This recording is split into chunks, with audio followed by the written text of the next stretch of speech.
उन्नति कैसे हो सकती है। इसके लिए भारतेंदु हरिश्चंद्र जी, जिनका जीवन परिचय है वो हमने कल की कक्षा में देखा था, उनकी रचनाएं हमने देखी थी। मूल पाठ भारतवर्ष की उन्नति कैसे हो सकती है, इसका कुछ भाग भी हमने कल की कक्षा में अध्ययन किया था। आज उसे आगे वो पढ़ते हैं, इसका शेष बचा भाग है उसका अध्ययन करते हैं। जैसा कि बेटे कहते हैं कि मुझको मेरे मित्रों ने कहा था कि आप भी बताइए कि इस विषय पर आप कुछ कहो कि भारतवर्ष की उन्नति कैसे हो सकती है। इस विषय पर अपने विचार प्रस्तुत करो कि हिंदुस्तान की उन्नति कैसे हो सकती है। भला इस विषय पर मैं और क्या कहूँ। तो उन्होंने कहा कि भला मैं इस विषय पर और क्या कह सकता हूँ, है ना। तो कहते हैं भगवान कहते हैं कि पहले तो मनुष्य जन्म ही बड़ा दुर्लभ है। तो क्या उन्होंने बताया कि भगवान तो ये कहते हैं कि वैसे तो मनुष्य जन्म भी मिलना बड़ा दुर्लभ है। पहली बात तो ये सो मिला है उस पर गुरु की कृपा और मेरी अनुकूलता, और जो मिल भी गया है मनुष्य जीवन तो गुरु की कृपा और मेरी अनुकूलता इसके कारण मिला है। इतना सम्मान पाकर भी जो मनुष्य इस संसार सागर से पार न जाए उसको आत्महत्या करना चाहिए। इतना सा भगवान की कृपा हो जाए, सदगुरु की प्राप्ति हो जाए, इस पर भी व्यक्ति है वो प्रयास नहीं करे, अपने कर्म नहीं करे और इस भवसागर से पार न हो जाए, मोक्ष नहीं मिल जाए, तो उसे हम क्या कहेंगे, अपना आत्महत्या ही कहेंगे कि संसार में मनुष्य जन्म पाना बड़ा दुर्लभ है। मनुष्य जन्म का उद्देश्य होता है मोक्ष प्राप्ति करना, लेकिन मनुष्य जन्म पाकर भी मनुष्य इस लक्ष्य की प्राप्ति के लिए प्रयास नहीं करता है, तो वो बस जीवन में आता है, जन्म लेता है, अपने कार्य ऐसे करता है और मृत्यु को प्राप्त हो जाता है। तो वो मृत्यु उसकी मृत्यु नहीं बल्कि उसकी आत्महत्या ही मैं कहूँगा, आत्महत्या ही उसे मानना चाहिए। वही दशा इस हिंदुस्तान की भी है। ऐसी दशा है जैसे मनुष्य की है वैसे इस भारत देश हिंदुस्तान की है।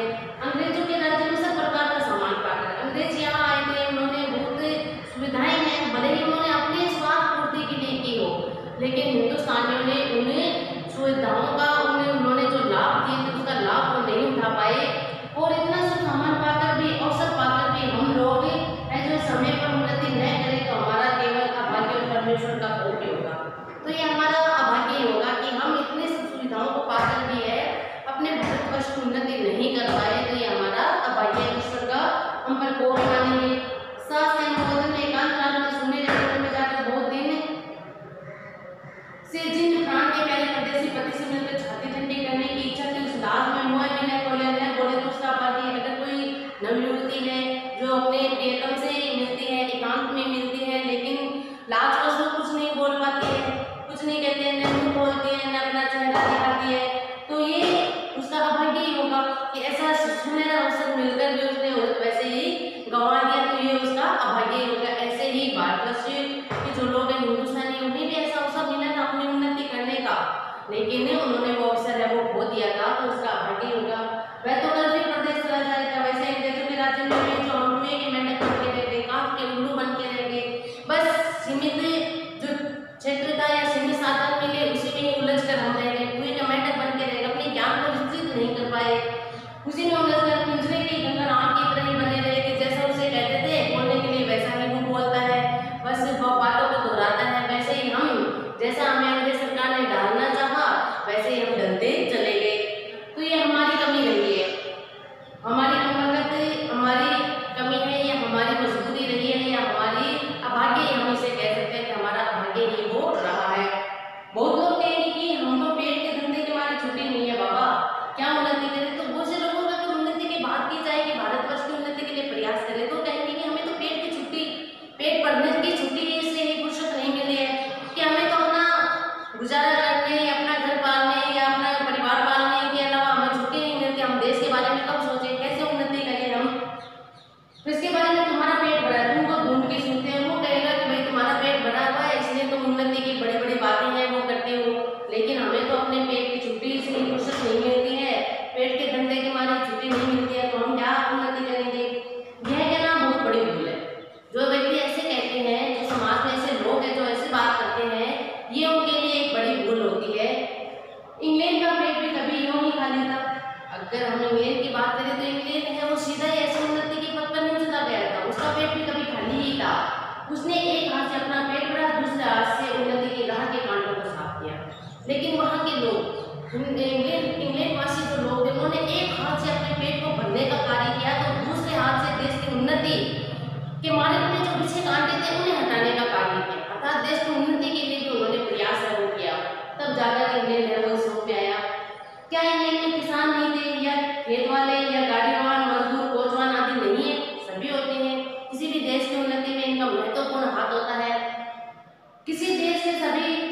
पेट भरे हुए नहीं होते, किंतु वे लोग जहाँ खेत जोतते बोते हैं वहीं उनके साथ यह भी सोचते हैं कि ऐसी और कौन नई कल या मसाला बनावे जिससे इस खेती में आगे से गुनाह न उठे। तो कहते हैं कि वहाँ भी लोग होते हैं, वो भी खेत जोतते हैं, बोते हैं, अनाज पैदा करते हैं, लेकिन वो अनाज पैदा करते हैं खेत जोतते समय, उसकी रखवाली करते हुए समय ये सब बातें सोचते हैं कि ऐसे कौन सा उपाय किया जाए या ऐसी कौन सी फसल उगाई जाए या ऐसा कौन सा मसाला पैदा किया जाए जिससे देश की उन्नति है उसको लाभ मिले, जिससे फसल है वो दुगनी हो। फसल दुगनी होगी तभी देश उन्नति की ओर अग्रसर होगा।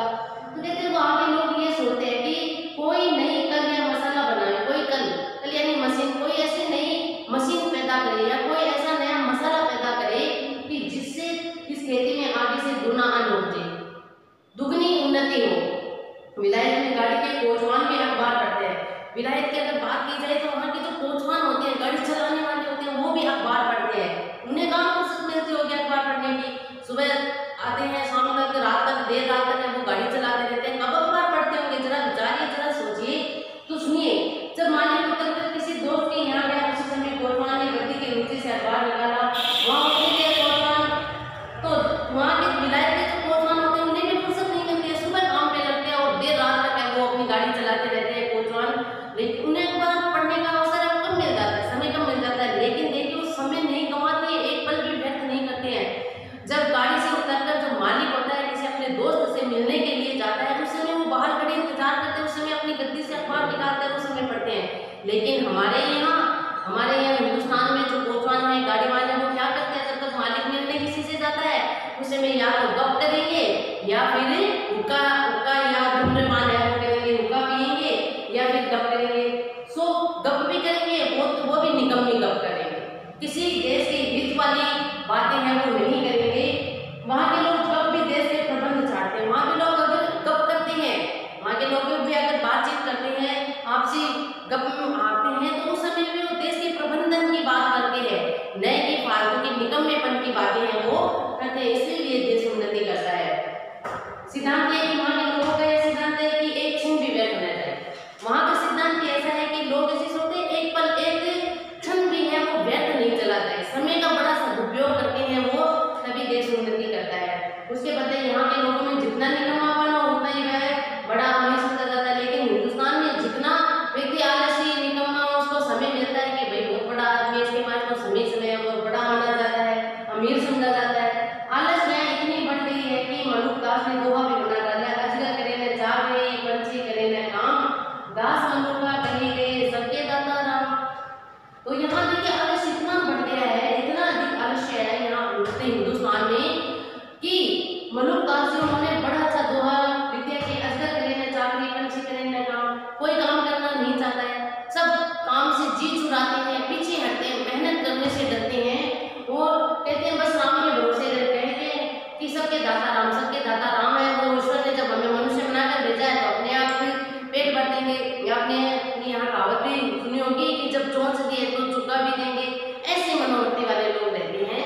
ऐसा नहीं कि जब हम कर्म करेंगे, जब हम कार्य करेंगे तभी हमारा पेट भरने के लिए अन्न है वो हमारे पास आएगा, हमारे पास पैसे आएंगे। ऐसा नहीं, दाता राम है, अपने आप दे देंगे। तो ऐसा आलस्य है हिंदुस्तान में, इसलिए उन्नति नहीं कर पाता है। ये चारों ओर हाथ उठाकर देखिए तो बिना काम करने वाले की चारों ओर बढ़ती है, कि चारों ओर हाथ उठाकर देखते तो हर दिशा में बिना काम करने वाले लोग, आलसी लोग हैं वो मिल जाते हैं। रोजगार नहीं, कुछ भी नहीं है। अमीरों की मुसाफिर, दलाली या अमीरों के नौजवान लड़कों को खड़ा करना, किसी की जमा मार देना, इसके सिवा बताइए कौन रोजगार है। यहाँ लोग क्या करते हैं कि किसी अमीर का बेटा है उसे फंसा लिया जाए ताकि अपना भी काम होता रहे, अपना भी वो साधन सुलभ होते रहे और उसको फंसा के ले जाए, उसको निकम्मा है वो कैसे बनाया जाए। इस तरह के विचारधारा वाले लोग इस समाज में रहते हैं। किसी लड़कों को खराब करना, जिससे कुछ रुपया मिले, चारों दरिद्रता की आग लगी हुई। किसी ने वोट नहीं कहा कि दरिद्र कुटुंबी इस तरह अपनी इज्जत को बचाता रहता है जैसे लाजवंती कुल के लोग फटे कपड़ों में अपने अन्न को छुपाई जाती है। वही दशा हिंदुस्तान की है। तो किसी ने बहुत अच्छी बात कही कि यहाँ चारों दरिद्र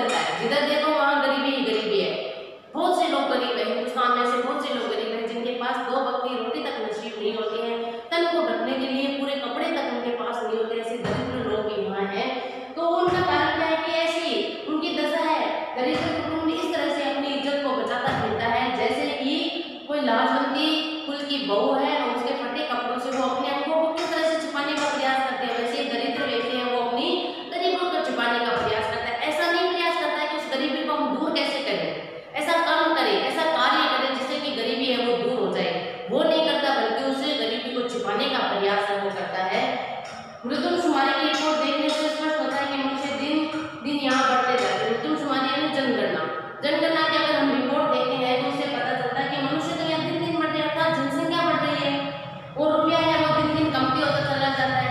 जनसंख्या बढ़ रही है तो रोजगार के साधन है वो भी कम नहीं उपलब्ध होते हैं, कम लोगों के रोजगार हाथ आता है, जनसंख्या बहुत अधिक हो जाती है तो पैसा घटता चला जाता है। तो अब बिना ऐसा उपाय के काम नहीं चलेगा कि रुपया भी बढ़े और रुपया बिना बुद्धि बढ़े नहीं बढ़ेगा। तो कहते हैं कि अब कोई ऐसा उपाय है, वो ऐसा उपाय के बिना काम नहीं चलेगा कि रुपया भी बढ़े और वह रुपया बढ़े और बुद्धि भी बढ़े। ऐसा उपाय करना होगा भाइयों। राजा महाराजा का मूल देखो, लेकिन भाइयों की दूसरों पर निर्भरता है उसे त्याग दो, उसे छोड़ दो। राजा महाराजाओं का मुंह मत देखो तो हमें दान दे देंगे और हमारा घर है वो चलने लगेगा। मत ही ऐसा रखो कि पंडित की कथा में ऐसा कोई उपाय भी बतलाएंगे कि देश का रुपया बुद्धि बढ़े, और पंडितों की जो कथा सुनाते हैं उनसे भी ऐसे उम्मीद मत रखो कि वो कोई ऐसा उपाय ऐसा मंत्र बता देंगे कि जिससे तुम्हारे रुपया भी बढ़ जाएगा और तुम्हारी बुद्धि भी बढ़ जाएगी। नहीं, किसी मंत्र से या किसी राजा महाराजा का मुंह ताकने से या दूसरों पर निर्भर होने से न तो रुपया बढ़ने वाला है न ही बुद्धि बढ़ने वाली है, वो सब बढ़ेंगे कर्म करने से। तुम आप ही कमर कसवा लो, छोटे से हे मनुष्य हे हिंदुस्तानी, तुम अपनी कमर कस लो, खुद ही इस कार्य में लग जाओ, रुपया बढ़ाने के लिए जाओ, आलस को त्याग दो। जब तक अपने को जंगली घूस मुंह के बोझे डरपोक कब तक है अपने आप को जंगली कहलाओगे, कब तक है अपने आप को मुंह के बोझे डरपोक ने उकलवाओगे, कब तक अपने आप को इन सारे जो ये शब्द हैं इनके व्यंग्य के रूप में आप पर जो कसे जाते हैं अन्य देशों के द्वारा, भारत के लोग हैं आलसी है, निकम्मे है, मूर्ख है, डरपोक है, बोधे हैं, तो कब तक अपने आप को ये सब शब्दों के द्वारा अपने तौहीन है वो करवाते रहोगे। जाओ दौड़ो, इस दौड़ में तो पीछे पड़े तो वही कहीं ठिकाना नहीं है। अगर कहते कि इस भाग दौड़ भरी जो जिंदगी है जिसमें अपनी उन्नति के उससे सब पहुंचते हुए बढ़ते हैं, प्रतिस्पर्धा हो गया, अगर आप उसमें पीछे रह जाते हो तो फिर बराबर नहीं आ सकते। इसलिए अपने आप को हमेशा बराबर रखने का प्रयास करो। फिर कब राम जनक रहे, अब की तो पीछे पड़े तो फिर रसातल ही होगा। अब कहते हैं कि अब इस बार हिंदुस्तान अगर पिछड़ जाता है, पीछे रह जाता है तो फिर नीचे की तरफ ही जाएगा, रसातल की ओर ही जाएगा, ऊपर की तरफ नहीं जाएगा। जब पृथ्वीराज को कैद करके घोड़े ले गए तो शहाबुद्दीन के भाई गयासुद्दीन ने किसी ने कहा कि वह शब्द मेरे पास बहुत अच्छा चला था, अपने इतिहास पढ़ा पृथ्वीराज को कैद कर लिया जाता है, धोखे से कैद करके ले लिया जाता है।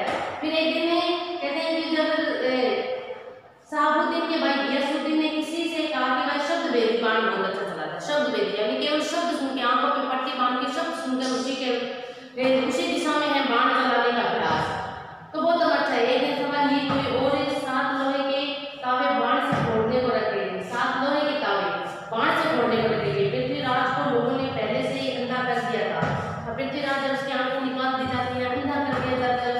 संकेत किया कि जब गयासुद्दीन मुंह करे तब वह ताव पर बाण मारे, और ये संकेत दिया गया कि पृथ्वीराज जब मुंह बोले तब उन्हें ताव पर है वो बाण चलाना है। चंद्र कवि भी उसके साथ कैदी था, चंद्रबरदाई कवि, चंद्रबरदाई का नाम आपने सुना होगा, जो बड़ी ऐसी मुख भाषा के पृथ्वीराज चौहान है वो उसकी पहचान जाता था, तो चंद्र कवि भी साथ कैदी था। यह सामान्य कुछ नहीं है जो पड़ा, अब की चढ़ी कमान हो जाने फिर कब चढ़े, जिकी चुके चौहान इक्के मारे एक सर। कहने को उन्होंने एक ऐसा दोहा पढ़ा जिसे पृथ्वीराज ने है वो सांकेतिक जो भाषा के माध्यम से कहा गया, जो संकेत है चंद्रबरदाई कवि के द्वारा किया गया था, उसे पृथ्वीराज चौहान है वो अच्छी तरह से समझ जाता है, और उसका संकेत समझकर जब गयासुद्दीन ने हुँ किया तो पृथ्वीराज ने उसी को बाण मार दिया।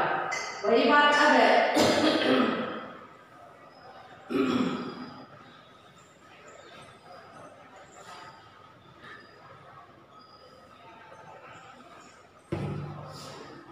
तो कहते हैं कि वो संकेत पाकर पृथ्वीराज चौहान ने है बाण उसी दिशा में चलाया जहां पर है वो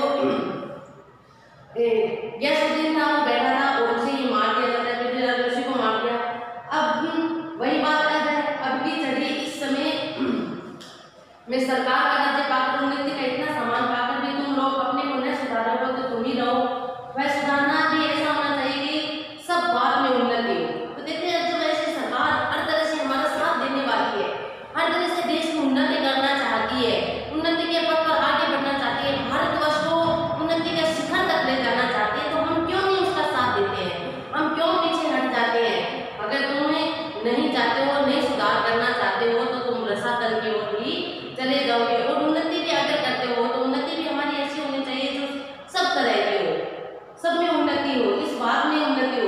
धर्म में, घर के काम में, बाहर के काम में, रोजगार में, शिष्टाचार में, चाल चलन में, शरीर के बल में, मन के बल में, समाज में, बालक में, युवा में, वृद्ध में, स्त्री में, पुरुष में, अमीर में, गरीब में, भारतवर्ष की सब अवस्था, सब जाति, सब देश में उन्नति करो। तो कहते हैं उन्नति का मार्ग ऐसा नहीं अपनाना है कि जो केवल अपनी उन्नति का ही, अपनी उन्नति तक ही जाता, अपनी उन्नति तक जाकर है रास्ता बंद हो जाता। उन्नति अगर करनी है आपको तो भारतवर्ष के हर क्षेत्र में करनी है। अपनी उन्नति के साथ साथ दूसरों की उन्नति के बारे में भी हमें विचार करना है। उन्नति अगर ऐसे करो जिस तरह मुझे भी मिले और हमारे साथ वालों को भी मिले, भारतवर्ष के हर प्रत्येक नागरिक को मिले, ऐसी उन्नति का प्रयास करना। उन्नति करनी है तो अपने धर्म में करो, घर के काम में करो, बाहर के काम में करो, फिर बालक में करो, युवा में करो, समाज में करो, चाल चलन में करो, व्यवहार में करो, शिष्टाचार में करो, सब में उन्नति करनी है। अमीर में करो, गरीब में करो, वृद्ध, स्त्री, पुरुष, युवा, बालक, सब में उन्नति का विचार है, हमें सोचना है और वही उन्नति है वो हमें करनी है। सब ऐसी बातों को छोड़ो तो तुम्हारे सबके कंटक हो, और सब ऐसी बातों को छोड़ दो जो तुम्हारी उन्नति के मार्ग में कांटे बनकर आ जाए, कंटक बनकर आ जाए। ऐसी बातों का त्याग कर दो, छोड़ दो, उन्हें किनारे कर दो। चाहे तुम लोग निकम्मा कहे या नंगा कहे, कृष्णान कहे या भ्रष्ट कहे, तुम केवल अपने देश की दीन दशा को देखो, उसकी बात सुनो, चाहे कोई लोग तुम्हें कैसा ही कहे। अब देखिए जब कोई उन्नति के पद पर जाता है, देश के लिए, समाज के लिए कुछ करना चाहता है, तो लोग उसकी टांगे खींचने के लिए पहले आते हैं, उसे नीचा दिखाने के लिए जरूर। कोई हाथ पकड़ कर ऊंचा करने वाले कम लोग मिलते हैं, उनकी टांग पकड़ नीचे खींचने वाले लोग अधिक मिलते हैं। तो तुम्हें उनकी परवाह नहीं करनी है, तुम्हें उनकी परवाह बिना किए हुए इस देश की दीन दशा को देखो, उसके बारे में सोचो, उस दीन दशा को मिटाने का प्रयास आप करो। जो लोग अपने को देश का हितैषी लगाते हो, अपने सुख को होम करके, अपने धन और मान का बलिदान करके कमर कसते हो, तो कहते हैं जो लोग अपने को देश का हितैषी लगाते हैं, कहते हैं हम तो भाई देश के हितैषी, हम हिंदुस्तान में रहते हैं, भारतवर्ष में रहते हैं, हम भारतीय हैं और केवल भारत देश के हित की बातें करते हैं, तो ऐसे लोगों से अपमान करते हैं। भारत हिंदू हरिश्चंद्र जी कहते हैं कि अपने सुख का होम कर दो, अपने सुख का त्याग कर दीजिए, अपने धन और मान का बलिदान कर दीजिए, अभिमान का बलिदान कर दीजिए और कमर कस के खड़े हो जाओ, उठ खड़े हो। देखा देखी थोड़े दिन में सब हो जाएगा। अपनी खराबियों के मूल कारणों को खोजो, अपने जो कमी है उसका मूल कारण खोजो, उन्हें दूर करो। कोई धन की आड़ में, कोई देश की चाल की आड़ में, कोई सुख की आड़ में छिपे है, उन्हें चोरों को वहां से पकड़ पकड़ कर लाओ। तो कहते हैं कोई धन के आड़ में कोई अनैतिक कार्य करता है, कोई है कि देश की चाल की आड़ में, कोई सुख की आड़ में है, वो अगर गलत मार्ग पे चल रहा है तो उसे बाहर खींच कर लाओ और उसे सही मार्ग पे चलाओ।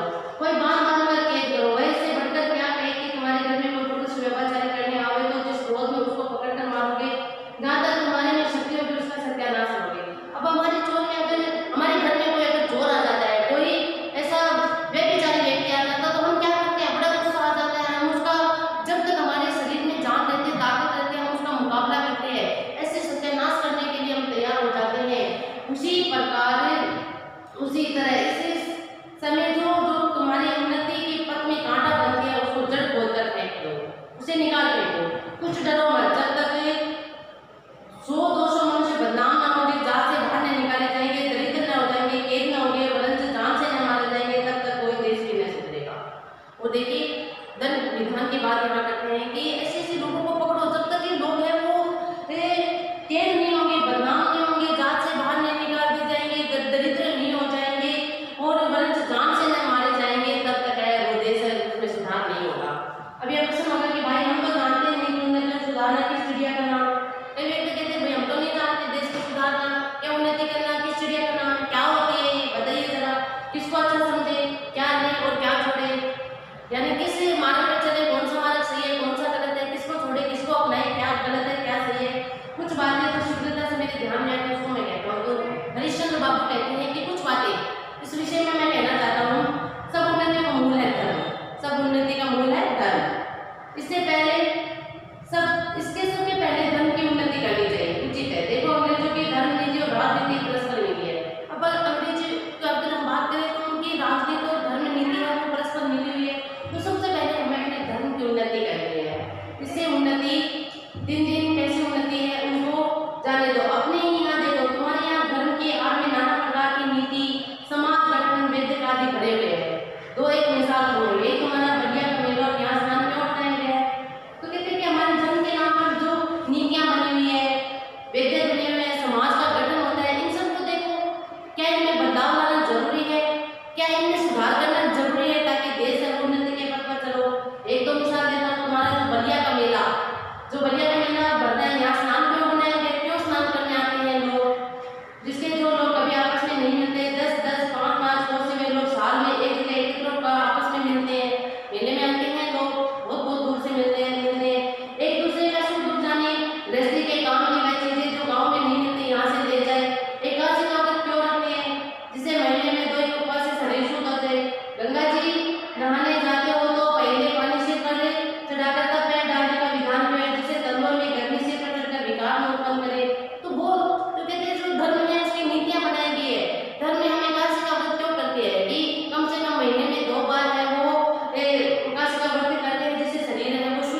गंगा स्नान के लिए जाते हैं तो पहले पैर में सिर पर सीधा पानी डाला जाता है, क्योंकि जो पैरों की गर्मी है वो सीधी दिमाग में न चढ़े, इसलिए।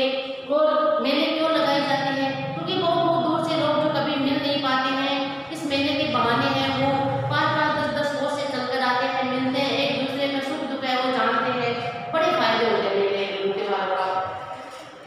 दिवाली से एक है किसी बहाने साल भर में एक बेर तो सफाई हो जाए। दिवाली हम इसलिए मनाते हैं कि साल में एक बार घर का कचरा है वो बाहर निकल जाए। होली से एक है कि बसंत की बिगड़ी हवा स्थान पर अग्नि बलने से स्वस्थ हो जाए। तो होली इसलिए बसंत की जो बिगड़ी हवा चलती है उससे अगर उस हवा के कारण कोई रोग फैलते हैं तो आग के कारण है वो सब वातावरण है वो शुद्ध हो जाता है, इसलिए होली जलाई जाती है। इसे तो बसंत की बिगड़ी हवा स्थान पर अग्नि बलने से स्वस्थ हो जाए। यही की हमारी तुम्हारी मनुष्य पाली है, यही त्योहार की हमारे अन्य त्योहार की मनुष्य पाली है। ऐसे ही सब पर्व सब तेज बताते में कोई ना कोई राज छुपा हुआ है, कोई ना कोई संदेश है, कोई ना कोई गीत की बात है वो छिपी हुई है। उन लोगों ने धर्म नीति और समाज नीति को दूध पानी की तरह निकला दिया है। उन लोगों से यानी कि विदेशी जो संस्कृति है, पाश्चात्य जो संस्कृति है, उन्होंने धर्म नीति और समाज नीति को दूध पानी की तरह मिला दिया, एक हो जाते हैं, दूध और पानी मिलकर एक हो जाते हैं। खराबी जो बीच में बही है, क्यों लोगों ने धर्म क्यों नहीं मानने लगे, उनका लोगों मतलब नहीं समझा, इन बातों को वास्तविक धर्म मान लिया। भाइयों वास्तविक धर्म तो केवल परमेश्वर के चरण कमल का भजन है। अगर वास्तविक धर्म की बात की जाए तो भाइयों वही है कि प्रभु के चरणों का भजन करना, उन्हीं के चरणों में मन लगाना, वही वास्तविक धर्म है। ये सब तो समाज धर्म है जो देश काल के अनुसार शुद्ध और बदले जा सकते हैं, कि मेले लगना, व्रत करना, त्योहार आना, उत्सव मनाना, उपवास करना, ये सब तो कहते हैं कि समाज का धर्म है जो देश काल के अनुसार इसमें कुछ सोच भी हो सकता है, कुछ बदलाव भी आ सकता है। दूसरी तरफ भी यह कि उन्हीं महात्मा बुद्धिमान ऋषियों के वंश के लोगों ने अपने आप बाप दादों का मतलब न समझकर बहुत से नए नए धर्म बनाकर शास्त्रों में धर दिए। बस सभी तिथि व्रत और सभी स्थान तीर्थ हो गए। सिर्फ बातों में एक बैर आंख खोलकर देख ले समझ लीजिए कि पुरानी बात उन बुद्धिमान ऋषियों ने क्यों बनाया, जिसने देश और काल के अनुकूल और उपकारी को ग्रहण की। कहते हैं कि जब समय बदलता है, जैसे जैसे नए लोग आते हैं, उन्होंने इस बात के त्योहार उपवास नीति परंपराएं उनमें बदलाव करते चले गए। तो एक बार इस बात पर विचार कर लेना चाहिए कि जो हमारे ऋषि मुनि थे, हमारे पूर्वज थे, उन्होंने जो नियम कानून कायदे बनाए थे, जो व्रत त्योहार जिनकी परंपराएं बनाई थी, उन परंपराओं से देश का क्या भला हो सकता था, क्या लाभ हो सकता था, उन्हीं को हमें अपनाना चाहिए, बाकियों को हमें छोड़ देना चाहिए। बहुत सी बातें जो समाज विरुद्ध मानी है किंतु धर्मशास्त्रों में जिनका विधान है उनको चलाइए, तो बहुत सी ऐसी बातें भी है जो समाज के विरुद्ध होती है, किंतु धर्मशास्त्रों में जिनका विधान है लेकिन धर्मशास्त्र उनको मानते हैं तो उनको चलाइए। जैसे जहाज का सफर, विधवा विवाह आदि, जैसे जहाज का सफर करना, विधवाओं का विवाह आदि, ये समाज के विरुद्ध होते हैं लेकिन धर्मशास्त्रों में कहा गया है तो इनको अपनाना चाहिए। लड़कों को छोटेपन में ब्याह करके उनका बल वीर्य आयुष्य मत कर रही है। बच्चे होते हैं, लड़के होते हैं, उनका छोटेपन में ही विवाह कर देना, ये कुछ ऐसी परंपराएं जो समाज में चलती है, बाल विवाह चलती है, इनको हटा देना चाहिए। इससे कोई लाभ नहीं होता। अगर बच्चे का विवाह जल्दी कर दिया जाए तो इससे देश को, समाज को, परिवार को क्या लाभ होता है? तो एक लाभ बताइए तो सही, कुछ भी लाभ नहीं होता है। तो ऐसी परंपराओं को हटा देना चाहिए, समाज से हटा देना चाहिए।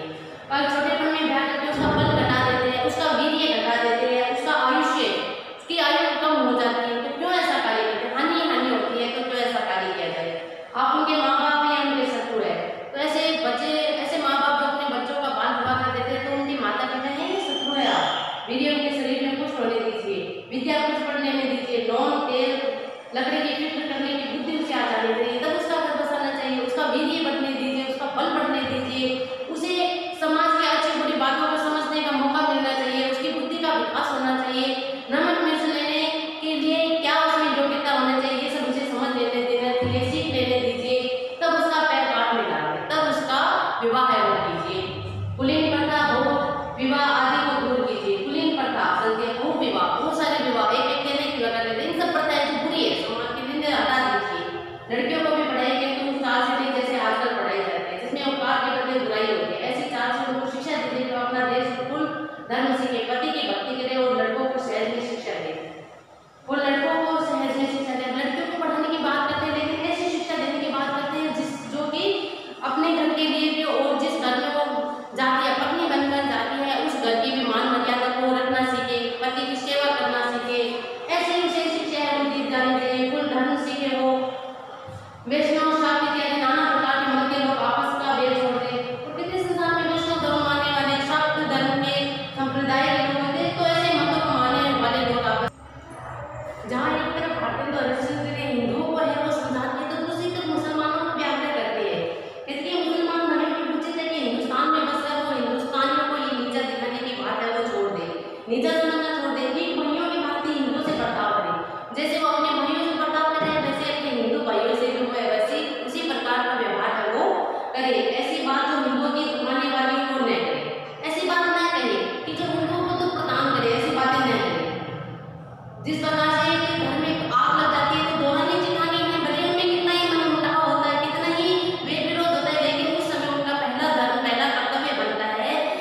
हिंदुओं के साथ है वो इस दौड़ में शामिल हो जाओ।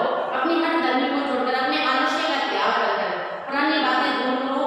मीर हसन के मनुष्य और हिंद सभा पढ़ाकर छोटेपन में लड़कों को सत्यानाश मत करो। तो ऐसी शिक्षा, ऐसी तालीम उन्हें मत दो जो कि उन्हें सत्यानाश के पथ की ओर अग्रसर करे। उनको अभी से ऐसी शिक्षा नहीं दो। उन्हें ऐसे मनुष्य शैली या उन्हें मीर हसन की ऐसे गजलें, ऐसी कहानियां जो इश्क वाली, प्रेम वाली, जिसके पथ पर चलकर जो है उसका भविष्य खराब हो जाए, ऐसी कहानियां उन्हें नहीं पढ़ाओ।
देश के